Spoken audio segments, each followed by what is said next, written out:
Welcome to coffee melting cook. இன்றைக்கி பார்க்க போகிற ரெசிபி ரோஸ் மில்க் சர்பத் தான். இந்த சம்மர் டைமுக்கு செம்ம ஹெல்த்தியாக சிம்பிள் அண்ட் ஈஸியாக எப்படி செய்யலான்னு பார்க்கலாம். ஒரு பாத்திரத்தில் 300 ml தண்ணி சேர்த்துக்கோங்க. அது கூட சைனா கிராஸ் சேர்க்க போகிறோம். சைனா கிராஸ்ன்னு சொல்லுவாங்க, அகார் அகார் சொல்லுவாங்க, கடல் பாசின்னு சொல்லுவாங்க. ஸோ இது எப்படி இருக்கும்னா, நிறைய சூப்பர் மார்க்கெட்டில் பவுடராக இருக்கும். பட் சைனா கிராஸ் மளிகை கடைங்களெல்லாம் பார்த்திங்கன்னா இந்த மாதிரி தான் இருக்கும். பார்க்க அப்படியே கோணிப்பையோட நார் மாதிரியே இருக்கும். கிட்டத்தட்ட தொட்டு பார்த்திங்கன்னா அப்படியே பிளாஸ்டிக் மாதிரியே இருக்கும். இது பெரிய பெரிய மளிகை கடையில் தான் கிடைக்கும். உடல் சூட்டை பயங்கரமாகவே குறைக்கும். இதில் நீங்கள் இந்த சைனா கிராஸ், இந்த அகார் அகார் வச்சு என்ன புட்டிங் வேணாலுமே செய்யலாம். இப்போ தான் கொஞ்சம் கொஞ்சமாக கரைஞ்சி வந்திருக்கு. நான் கொஞ்சம் நல்லா கரைஞ்சதுக்கப்புறமாவே சர்க்கரை சேர்த்துருக்கேன். தேவையான அளவுக்கு சர்க்கரை சேர்த்துக்கோங்க. ஒரு 3 இல்லை 4 ஸ்பூன் சர்க்கரை சேர்த்துக்கோங்க. 2 ட்ராப் அளவுக்கு ரோஸ் மில்க் எசன்ஸை சேர்த்துக்கோங்க. ரோஸ் மில்க் எசன்ஸ் எது வேணுனாலும் நீங்கள் சேர்த்துக்கலாம். எல்லாமே நல்லா கம்ப்ளீட்டாக மிக்ஸ் பண்ணதுக்கப்புறமா சர்க்கரை கரைஞ்சதுக்கப்புறமா ஸ்டவ் ஆஃப் பண்ணிவிடுங்க. இப்போ சர்க்கரை எல்லாமே நல்லா கரைஞ்சி வந்துடுச்சு. பாருங்கள், தண்ணியாக ஆகிடுச்சு நல்லா. அதோட இது எல்லாமே கொஞ்சம் கூட இல்லை அப்படின்லாம் சொல்ல முடியாது, கொஞ்சம் எப்போவுமே இருக்கும். அதனால தான் இந்த மாதிரி ஃபில்ட்ரு பண்ண போகிறோம். நல்லா ஒரு குழியான தட்டை எடுத்துக்கோங்க. இமிடியேட்டாக அடுப்பில் இருந்து இறக்குன உடனேயே நம்ம ட்ரான்ஸ்ஃபர் பண்ணிடணும். கொஞ்சம் கூட அப்படியே வச்சுட்டு அதுக்கப்புறமாலாம் ஊற்றக்கூடாது. ஏன்னா உடனே அந்த ஜெல்லி கட்டியாகிடும். பாருங்கள், ஃபில்ட்ரு பண்ணதுக்கப்புறமா எவ்வளோ இருக்குதுன்னு. ஏன்னா அந்த அகார் அகார் பார்த்திங்கன்னா நம்ம ஊற வச்சு தான் சில டைம் செய்வோம்.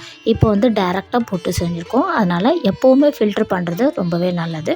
ஒரு 2 மணி நேரம் ரூம் டெம்பரேச்சரில் வச்சிங்கன்னா, அதுக்கப்புறமா ஒரு 1 hour இல்லை நீங்கள் ஃப்ரிட்ஜில் வச்சிங்கன்னா இந்த மாதிரி நல்லா ஜெல்லியாக கட்டியாகிடும்.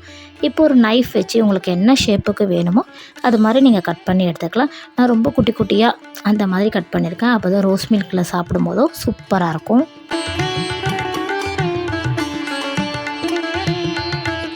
ரோஸ் மில்க் செய்ய ஸ்டார்ட் பண்ணிடலாம்.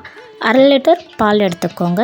நல்லா திக்கான பால், ஃபுல் ஃபேட் மில்க் பாலாக இருந்தால் சூப்பராக இருக்கும் இந்த ரோஸ் மில்க்குக்கு. இப்போ நம்ம செஞ்சு வச்ச இந்த கடல் பாசி அகார் அகார் க்யூபை அப்படியே இதில் சேர்த்துடலாம். எவ்வளோ வந்திருக்கோ அவ்வளோவும் சேர்த்துருங்க. இந்த உடம்புக்கு ரொம்பவே ஹெல்த்தியானது அந்த அகார் அகார். இப்போ பாதாம் பிஸ்னையை ஊற வச்சுருக்கேன் நைட்லேயே. அது 1 ஸ்பூன் போட்டு தண்ணி ஊற்றி நைட்டு ஃபுல்லாக ஊற வச்சுருக்கேன்.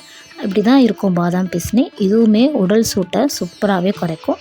சப்ஜா சீட்ஸ், இந்த சம்மர் டைமில் பாதாம் பிசின், சப்ஜா சீட்ஸு, கடல் பாசி இதெல்லாம் இல்லாமல் எந்த வீட்லேயும் வச்சுக்காதீங்க. மோஸ்ட்டாக முஸ்லீம் வீட்டில் நிறைய பேர் வச்சுப்பாங்க. எனக்கு தெரிஞ்சு இது எல்லார் வீட்லேயும் இருக்கிறது தான் நல்லது. இது எல்லாமே மிக்ஸ் பண்ணதுக்கப்புறமா தேவையான அளவுக்கு சர்க்கரை சேர்த்துக்கோங்க. கூடவே ரோஸ் மில்க் எசன்ஸ் 1 ட்ராப் சேர்த்தா போதும், அதுவே சூப்பராக கலர் வந்துடும். எல்லாமே நல்லா அப்படியே மிக்ஸ் பண்ணி விட்டுட்டு ஒரு கிளாஸ் சர்பத்தை எடுத்து குடிச்சு பாருங்கள், அவ்வளோ சூப்பராக இருக்கும். அது கூட போட்டிருக்கிற அகார் அகார், பாதாம் பிசின், சப்ஜா சீட்ஸோடு வச்சு சாப்பிடும் போதும் செம்ம டேஸ்டியாக இருக்கும். உடல் சூட்டை பயங்கரமாகவே குறைக்கும். இது இந்த சம்மர் டைமில் ரொம்ப மஸ்ட்டாக குடிக்க வேண்டிய ட்ரிங்க்ஸ் தான் நம்ம சேனலில் அப்லோட் பண்ணிகிட்ருக்கேன். மறக்காமல் செக் பண்ணிக்கோங்க. இந்த வீடியோவை லைக் பண்ணிக்கோங்க. நம்ம சேனலை மறக்காமல் சப்ஸ்கிரைப் பண்ணிக்கோங்க.